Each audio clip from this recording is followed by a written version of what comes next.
Assalamu alaikum, hörmetlik Uyghur TV körülmenleri. Sağlamlık programımızın bugünkü sanlı görüşünlerini kızgın karşı alımız. Bugünkü programımızda ananın şifalık rolü bilen tanışıp ötümüz. Adette ana küçük bir çatkal dərəxinin yoki bo'lmasa kichik dərəxinin meyvesi bulup, hammalarga tanışıq bolğan, meyvesi yumaloq, paqroq, qizil bo'lgan, ustida qizil posti bo'lgan, biraz qilin posti bo'lgan bir meyve. Anar gülü bo'lsa qizil, oqosh, seriq, 3 xil shaklda echiladi. Ananing ozuqliq tarkibi bo'lsa, har 100 mg ananing tarkibida kalsiy 4,7 mg, tömür bo'lsa 6 mg, fosfor 0,4 mg, kaliy 70 mg, natriy 132 mg, mis bo'lsa 0,7 mg, magniy 0,115 mg, senik 17 mg, selin 0,2 mg, vitamin B1 bo'lsa 43 mg, oqsil bo'lsa 36 mg, yağ 0,16 mg, vitamin B2 bo'lsa 0,15 mg, vitamin B12 0,14 mg, D vitamin bo'lsa 5 mg, ondan keyin R vitamini 11 mikrogram, vitamin B6 bo'lsa 0,3 mg,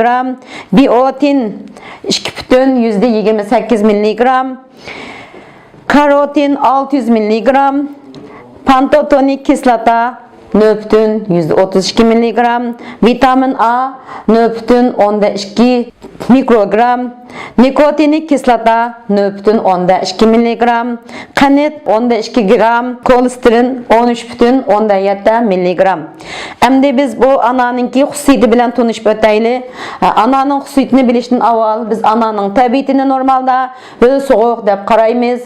Ananı adet açqana, tatlıqana, naxoş ana deb üçkü bölgen bulup, biz bunun tabiatini mo, yani şulan ananın tabiati qarab belgilaymiz. Mesela açqanani quruq soğuk degan bo'lsak, tatlıqanani böyle soğuk deb qaraymiz. Endi bu bazen kitaplarda tuvan derecede issiq deb qaraladi, ama lekin qadimiy kitaplarda umilishib kelgini sovuq deb qaralaydi. Qaraymiz. Endi xususiyati bo'lsa, badandagi ortiqliklarni tozalash, payni chingitish, qurt o'ltirish, iç sürüşni, qonni to'xtatish, ondan boshqa mani qo'yildirish, oshqozonni quvvatlash, tamoq singdirish, hazmni yaxshilash, melikini chingitish, tishdan kelgan qonlarni to'xtatish, yezning qinini to'xtatish degan xususiyatlarga ega bo'ldi. Undan boshqa yana tatliq alan ananing roli bo'lsa, qon ko'paytirish, qon besimini tuvalatish, qondagi xolesterolni tushirish rollarga ega.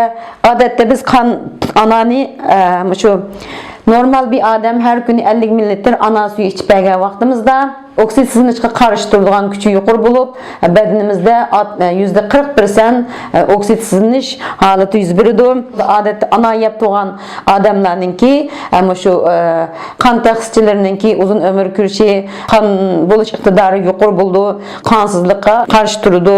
Onundan boshqa g'ayritabiiy o'sib qolgan moddalarni tormozlaydi, boshqa g'ayritabiiy mikroblarning o'sishi yoki bo'lmasa hujayralarning qalaymagan o'sib rak paydo bo'lishning oldini oladi. Shunga bu anani odatda davomli yeb bergandan sirt yana anani yemay bir oy o'tib ketsa-mu, bu ta'siri yana badanda mavjud bo'lib turadi. Ananing o'zalligi rak qarshi turish ta'siri alayda ahamiyatli ham alayda o'rinda turadi. Buni xalqarada buni tadqiq qilib chiqargan ananinki har xil raklarga, ba'zi yerlar tadqiq ham bo'lsa, amchak raqiga manfaat qildi degan, ba'zi yerlarda prostatninki yana shu mazi bez raqiga, yoki ba'zilarga shu teri raklariga manfaat qildi deb buni tajribadan o'tkazgan. Shunlashqa biz ananinki rolini nihoyat muhim deb qaraymiz. Ana qon to'liqlab qolmasdan qon tomoni kengaytirish, ya'ni o'zininki so'qoqlik kayfiyati bilan qon tomonining devorlarini yumshatadi, ham qon tomoni kengaytadi. Shu orqali qonninki nokchilnishib qilishini, qonninki qetib qilishining oldini oldi. Qonni eritish xususiyati bor. Shunga anani davomli yeb bergan vaqtida yuqori qon besimini tushagili, qonning pixlashib qolishining oldini olg'ili. Undan boshqa yana ananing urug'i bo'lsa, ish tushirishni to'xtatish, qonni to'xtatish, ishtonni etish, oshqozonni quvvatlash, tomoq singdirish, hazmni yaxshilash, tish milklarini chingatish rollariga ega. Endi ananing urug'idan boshqa yana ananingki urug'ining meyi degan vaqtimizda ananing urug'ini obdan pakiz quritib saqlagan ananing urug'ini odatda izib biz muvofiq miqdordagi zaytun meyiga chilab qo'ygandan keyin buni har kuni bir qatam elishtirib oftobda 40 kun tug'iziladi. Oftobda 40 kun to'g'andan keyin bu ananing meyiga erisha olamiz. Ananing meyi nimalarga foyda qiladi degan vaqtimizda ananing meyi odatda yuzimizdagi qo'lishib qolgan qo'riqlarga oson qerib ketishning oldini oladi. Chunki ananing tarkibida oksidlanishga qarshi turish roli kuchli bo'lg'ashqa ananingki 40% oksidlanishga qarshi turish kuchi roli bor dedik. Shunga uningki meyidimi ash o'zalligi bor. Shunglashqa ananing meyi odatdagi teri hujayralarini yangilab, terining ostidagi buzuq xilitlarni tangshab tozalab, terimizni suzib, paqroq, yumshoq avrishimchanligini yaxshilab, yerilib ketishning yoki bo'lmasa hujayralarning g'ayritabiiy o'sib, erkin radikaldan paydo bo'lgan, shu rak paydo bo'lgan har xil o'z g'alati qalaymiqa o'sishning oldini oladi ham turmizlaydi. Shuning bilan buning rak kasalini oldigan xususiyati texnika ko'rinarli ifodalanib, odatdagi bu qo'riqni yo'qitib qolmasdan bu terimizdagi o'sha qora pigment dog'larni yo'qitadi. Undan boshqa bu shu terimizdagi yaralar, yeriqlar, etilib ketgan yerlarga surib bersakmi, unumi yaxshi bo'ldi deb qaraladi. Endi bu anani iste'mol qiladigan kishilar degan vaqtimizda ana har qanday kishiga mos keladi, ammo achchiq ana, naxo'sh ana bo'lsa, sovuqdan bo'lgan vitaga yoki bo'lmasa qavziyatga ziyon qildi. Endi issiq mijoz kishilarga bo'lsa, ananingki shu issiqdan bo'lgan zukamga anani ishlatib bersak, uningga manfaat qildi. Bundan boshqa sovuq mijoz kishilarningki o'pkisiga ananing achchiqana ziyon qildi.